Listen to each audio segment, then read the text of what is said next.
दोस्तों, चिंतन का विषय है कि ध्यान क्या है और ध्यान करने की क्या क्या विधियां है और ध्यान को करने के लिए हमें किनका मार्गदर्शन प्राप्त करना चाहिए। दरअसल सबसे पहले तो ये समझते हैं कि ध्यान क्या है। जिस तरीके से ये शरीर आपको दिखता है और शरीर के लिए हम कसरत, योग, प्राणायाम करते हैं, दौड़ भाग करते हैं, कसरत करते हैं, व्यायाम करते हैं, प्राणायाम करते हैं, इन सब से हमारा जो शरीर है, हमारी हड्डियां है, हमारी मांसपेशियां है, शक्तिशाली बनती है। शरीर में रक्त का प्रवाह होता है, शरीर के जितने भी अंग है वो सुरक्षित भी रहते हैं, शक्तिशाली भी बनते हैं, जिसके जरिए हमारा शरीर पूर्ण रूप से स्वस्थ भी बनता है, शक्तिशाली भी बनता है और सुखी भी बनता है। तो ठीक उसी तरीके से जिस तरीके से शरीर को स्वस्थ और सुखी रखने के लिए हम प्राणायाम, योग, कसरत, व्यायाम, दौड़, शारीरिक कार्य, मेहनत, मजदूरी, परिश्रम करते हैं, जिनके माध्यम से जो हमारा ये जो शरीर है वो शक्तिशाली बनता है और उसे बीमारियां नहीं लगती है और हम ज़्यादा से ज़्यादा जीवन को जी सकते हैं। तो ठीक उसी तरीके से हमारे मन को, बुद्धि को, दिल को, दिमाग को और हमारे सूक्ष्म शरीर को, हमारी आत्मा को, हमारी चेतना शक्ति को और हमारी प्राण ऊर्जा को प्रभावशाली, शक्तिशाली, एकाग्रचित्त करने के लिए जो सबसे महत्वपूर्ण हथियार है वो है ध्यान। अब आप समझ गए होंगे कि ध्यान क्या है। अब ये शरीर जो है वो तो मात्र एक माध्यम है, जरिया है, साधन है, लेकिन कोई भी कार्य करने से पहले हम सबसे पहले सोचते हैं। तो सोच और विचारों का जन्म हमारे मन में होता है और जब सोच और विचारों का जन्म हमारे जब मन में होता है तो हमारा मन दौड़ता है, भागता है और कौन सा कार्य करना है, कौन सा कार्य नहीं करना है, उस पर जो निर्णय लेती है वो हमारी बुद्धि निर्णय लेती है। बुद्धि कहती है कि ये कार्य करना है तो हम करते हैं, बुद्धि कहती है कि ये कार्य हमें नहीं करना है तो हम नहीं करते हैं।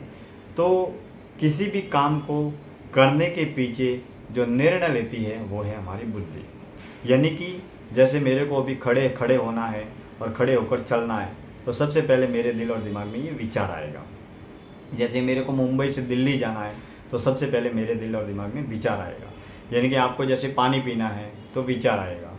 किसी भी काम को करने से पहले आपके दिमाग में विचारों का जन्म होगा, क्योंकि अगर विचार नहीं होगा तो आप कर्म कैसे करेंगे।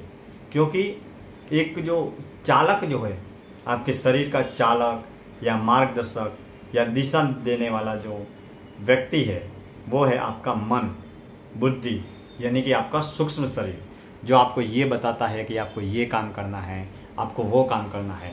यानी कि हम 365 दिन 24 घंटे विचारों में रहते हैं। अगर आप 24 घंटे में देखें तो 24 घंटे आप जागृत अवस्था में रहते हैं, तब भी आप विचारों में होते हैं, और जब आप सोते हैं तब आप विचारों में नहीं होते, और नींद में जब आपको सपना आता है तब भी आप विचारों में होते हैं। यानी कि हम 365 दिन 24 घंटे कुछ न कुछ सोचते रहते हैं, कुछ न कुछ विचार करते रहते हैं। अब जब हम ध्यान से जुड़ते हैं तो ध्यान के विषय में विशेष रूप से हमें किसी अनुभवी मार्गदर्शक के निर्देशन में ही ध्यान को करना चाहिए और ध्यान की इस प्रक्रिया में, ध्यान की इस साधना में आगे भी बढ़ना चाहिए, ताकि आप अपने जीवन में जब भी ध्यान करते हैं तब कोई भी सलाह हो, सुझाव हो या कोई भी परेशानी हो तो उससे मार्गदर्शन भी आप लेते रहें। क्योंकि ध्यान एक प्रक्रिया है जिसके माध्यम से हम अपने मन को केंद्रित करते हैं, मन को शक्तिशाली बनाते हैं और धीरे धीरे धीरे धीरे ध्यान की गहन गहराई में अगर साधक व्यक्ति ईश्वर का उपासक अगर डूबता है तो धीरे धीरे वो शून्य की अवस्था में पहुंचता है और फिर मन की शक्तियों से भी रूबरू होता है और कई प्रकार की जीवन की शक्तियों से भी रूबरू होता है। लेकिन इसके लिए आप बहुत लंबे और गहन और अनुभवी गुरुजनों के मार्गदर्शन में आपको ध्यान करना चाहिए। अब विशेष रूप से जो ध्यान जो है वो कौन सा ध्यान किसे करना चाहिए, बच्चों के लिए कौन सा ध्यान करना चाहिए, बूढ़ों के लिए कौन सा करना चाहिए, जवानों के लिए कौन सा ध्यान करना चाहिए, पहली बात तो ये हो गई। दूसरी बात, केवल जिनको मन को शांत ही रखना है या मन में ज़्यादा विचार आते हैं उनको शांत रखना है या मन को शक्तिशाली बनाना है तो कौन सा ध्यान करना चाहिए। और विशेष रूप से उनको जिनको सत्य और ईश्वर की खोज करनी है, जिनको अपने आप को जानना है और अपने अंदर की अनंत अद्वितीय अलौकिक उपलब्धियों को जानना है, पहचानना है, समझना है तो कौन सा ध्यान करना चाहिए। इस विषय में हमें अनुभवी गुरुजनों का मार्गदर्शन जरूर करना चाहिए। लेकिन एक बात है कि जब हम भी ध्यान करते हैं तो हमारे मन में कई तरह के विचारों का जन्म होता है। हम जब भी ध्यान करने बैठते हैं तो आप पालती मारकर कमर सीधी रख के जब भी आप बैठेंगे तो 10 मिनट, 15 मिनट, आधे घंटे, 2 घंटे, 1.5 घंटे, जितना भी जो भी समय है, तो उस समय आपके मन में कई विचारों का जन्म होगा। वो विचार सुबह शाम जितने भी जो भी विचार है, एक विचार आया, फिर दूसरा आया, तीसरा विचार आया, चौथा विचार आया, पांचवा विचार आया, इस तरीके से ये विचारों की प्रक्रिया नियमित चलती रहती है। अब ध्यान की प्रक्रियाओं में बहुत सारे लोग हैं जो सांसों पर ध्यान केंद्रित करते हैं, शरीर के अलग अलग अंगों पर ध्यान केंद्रित करते हैं। बहुत सारे लोग जो कुछ दृश्य होते हैं, कुछ तस्वीरें होती है, जैसे कुछ भगवान की तस्वीरें हो सकती है, कुछ बिंदी हो सकती है, स्वस्तिक हो सकता है, ओम हो सकता है, उस पर भी ध्यान केंद्रित करते हैं। कुछ लोग जो अपना जो दोनों जो आँखें हैं उसके बीच में जो आज्ञा चक्र है वहाँ पर ध्यान केंद्रित करते हैं। कुछ लोग जो मधुर संगीत है उसको सुनकर ध्यान करते हैं। कुछ लोग मंत्र जाप के जरिए ध्यान करते हैं। तो ध्यान की बहुत सारी विधियाँ है, प्रक्रिया है। अब कौन से ध्यान में जाने से कौन से फायदे हैं या किसी कौन सा ध्यान करना चाहिए या ध्यान करते वक्त हमें हमारी मानसिक प्रक्रिया पर क्या क्या प्रभाव पड़ता है, हमारी शारीरिक प्रक्रिया पर क्या क्या प्रभाव पड़ता है, या ध्यान करने के बाद में हमें क्या क्या अनुभव होते हैं, इस विषय में विशेष रूप से जो ध्यान के वास्तविक अनुभवी लोग हैं, जो वास्तव में ध्यान कर भी रहे हैं और जिन्हें ज्ञान भी है इस विषय में, जिनका खुद का स्वयं का अनुभव भी है, तो इस विषय में ज़रूर उनसे मार्गदर्शन भी लेना चाहिए और हमें हमारे जीवन में ध्यान को करना भी चाहिए, ताकि हम काम, क्रोध, लोभ, मोह, अहंकार, पंच विकारों को भी जान सकें और अपने जीवन के रहस्यों की भी खोज कर सकें। और हम अगर क्रोधी है तो शांत, सहज, सरल स्वभाव में जीवन जी सके।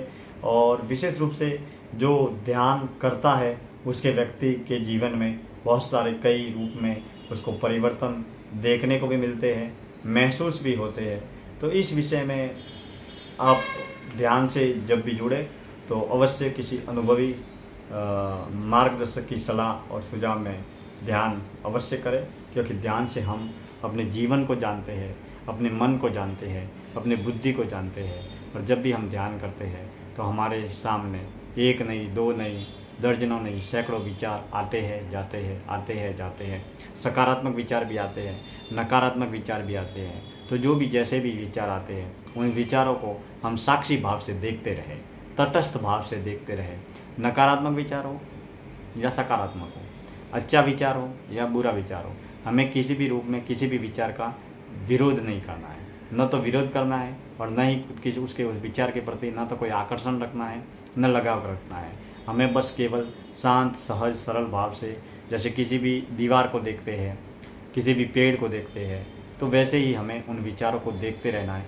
धीरे धीरे धीरे धीरे जैसे जैसे आप विचार देखते रहेंगे, जैसे ही आप उन विचारों को देखते रहेंगे, वैसे वैसे आप ध्यान की गहन गहराई में भी उतरते चले जाएंगे। और जब ध्यान कई महीनों का, कई सालों के गहन गहराई का जब अभ्यास होगा तो आप ध्यान की अवस्था में, एक स्थिर अवस्था में पहुँचेंगे। और धीरे धीरे व्यक्ति जब ज़्यादा ध्यान का अनुभवी बनता है या ध्यान की गहन गहराई में जाता है और ध्यान का कई सालों का जब उसका अनुभव होता है, सुबह का और शाम का जब भी उसका गहन अनुभव होता है, तो उसका मन जो है वो विचार शून्य अवस्था में पहुंचता है। तो ऐसी स्थिति में हमें विशेष रूप से मार्गदर्शक और अनुभवी गुरुजनों के निर्देशन में ही ध्यान को करना चाहिए।